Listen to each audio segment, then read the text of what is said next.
السلام علیکم و رحمت الله و برکاته. من کیستم؟ هرگاه این سؤال را هر یکی ما به خود می دهیم. من و شما باید افتخار کنیم، نه شرم. فخر کنیم، نه تکبر. زیرا الله سبحانه و تعالی متکبران را دوست ندارد. در سوره نحل آیت 23 الله سبحانه و تعالی می فرماید: براستی الله می داند که چی در دل پنهان می دارند و چی چیز را آشکار می سازند و او متکبران را دوست ندارد.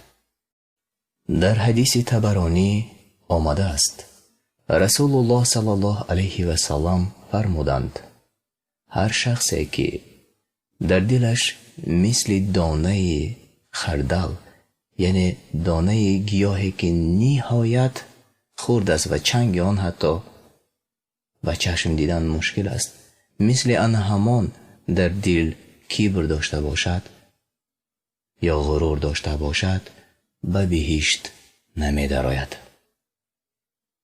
ما از صورت و سیرت مسلمان بودنمان باید افتخار کنیم و سرمان را بالا برداریم. الله تعالی این نعمت را برای ما داده است و شکرگزار نعمت الله باید باشیم. از آن حجابی که ما داریم باید فخر کنیم، نه شرم و نه ترس. ریش مسلمان برای زیبایی نیست، بلکه حجاب رویش است و نباید ما شرم کنیم.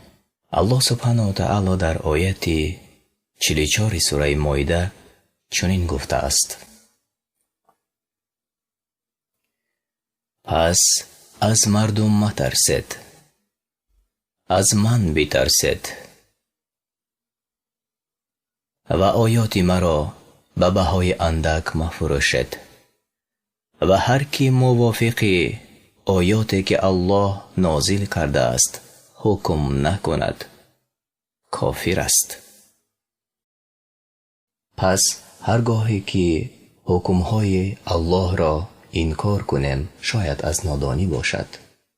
باید به خودمان سوال دهیم: آیا من کیستم؟ در سوره انعام آیت 123 الله سبحانه و تعالی می فرماید: و به انسان در هر دهه گناهکارانشان را رئیسانشان قرار دادیم تا در آنجا مکر و فریب کنند. مکر یعنی فریب کنند، ولی نمی دانند که جز به خود مکر یا فریب نمی ورزند. حق را از باطل چگونه فرق نمی کنیم؟ آیا چشمانمان نابینا شد؟ آیا گوشهایمان کر شد؟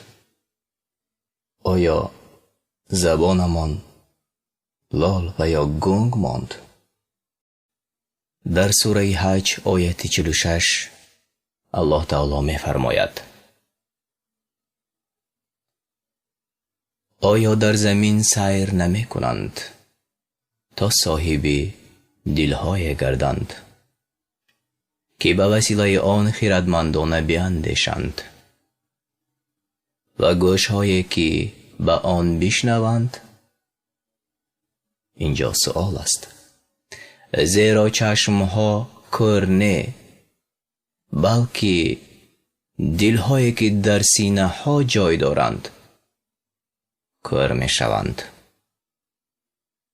الله سبحانه و تعالی در سوره اعراف آیت 178 چنین می فرماید: برای جهنم یعنی دوزخ بسیاری از جن و انس یعنی انسانها را بیافریدیم. آنها را دلهایی است که به آن نمی فهمند، یعنی حق را، و چشمهایی است که به آن نمی بینند یعنی حق را، و گوشهایی است که به آن نمی شنوند یعنی حق را. اینها مانند چهار پایانند یعنی حیوانند و حتی گمراه تر از آنانند. اینها خود غافلانند یعنی جاهلانند. با خود سوال میکنیم آیا من کیستم؟ سوره بقره آیت 212. برای کافران زندگی این جهانی آراسته شده است و مؤمنان را مسخره میکنند. آنان که از الله میترسند در روز قیامت بالاتر از کافرانند. الله هر کسی را بخواهد به حساب روزی میدهد.